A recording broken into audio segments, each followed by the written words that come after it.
Good morning. Over the last 3 months, my administration has taken aggressive action to confront a historic economic crisis. As we do everything that we can to create jobs and get our economy moving, we're also building a new foundation for lasting prosperity. A foundation that invests in quality education, lowers healthcare costs, and develops new sources of energy powered by new jobs and industries. One of the pillars of that foundation must be fiscal discipline.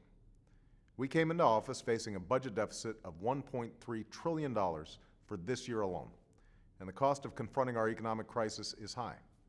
But we can't settle for a future of rising deficits and debt that our children can't pay. All across America, families are tightening their belts and making hard choices. Now, Washington must show that same sense of responsibility. That's why we've identified $2 trillion in deficit reductions over the next decade, while taking on the special interest spending that doesn't advance the people's interests. But we must also recognize that we cannot meet the challenges of today with old habits and stale thinking. So much of our government was built to deal with different challenges from a different era. Too often, the result is wasteful spending, bloated programs, and inefficient results. It's time to fundamentally change the way that we do business in Washington. To help build a new foundation for the 21st century, we need to reform our government so that it is more efficient, more transparent, and more creative. That will demand new thinking and a new sense of responsibility for every dollar that is spent. Earlier this week, I held my first cabinet meeting and sent a clear message: cut what doesn't work. Already we've identified substantial savings, and in the days and weeks ahead, we will continue going through the budget line by line and will identify more than 100 programs that will be cut or eliminated. But we can't stop there. We need to go further, and we need an all-hands-on-deck approach to reforming government. That's why I'm announcing several steps that my administration will take in the weeks ahead to restore fiscal discipline while making our government work better. First, we need to adhere to the basic principle that new tax or entitlement policies should be paid for. This principle, known as PAYGO, helped transform large deficits into surpluses in the 1990s. Now, we must restore that sense of fiscal discipline. And that's why I'm calling for Congress to pass PAYGO legislation like a bill that will be introduced by Congressman Barron Hill, so that government acts the same way any responsible family does in setting its budget.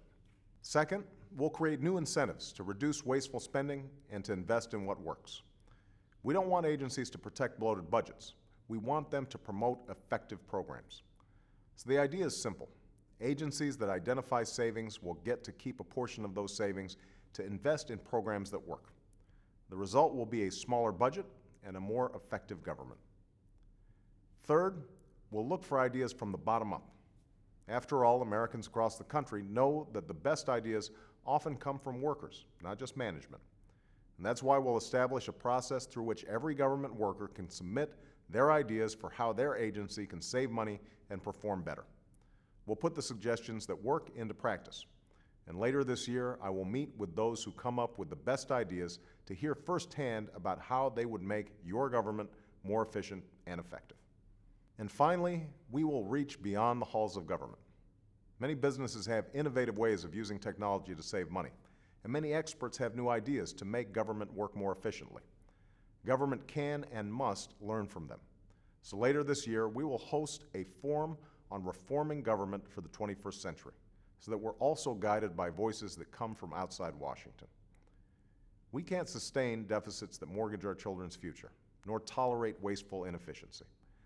Government has a responsibility to spend the people's money wisely and to serve the people effectively. I will work every single day that I'm president to live up to that responsibility and to transform our government so that it is held to a higher standard of performance on behalf of the American people. Thanks.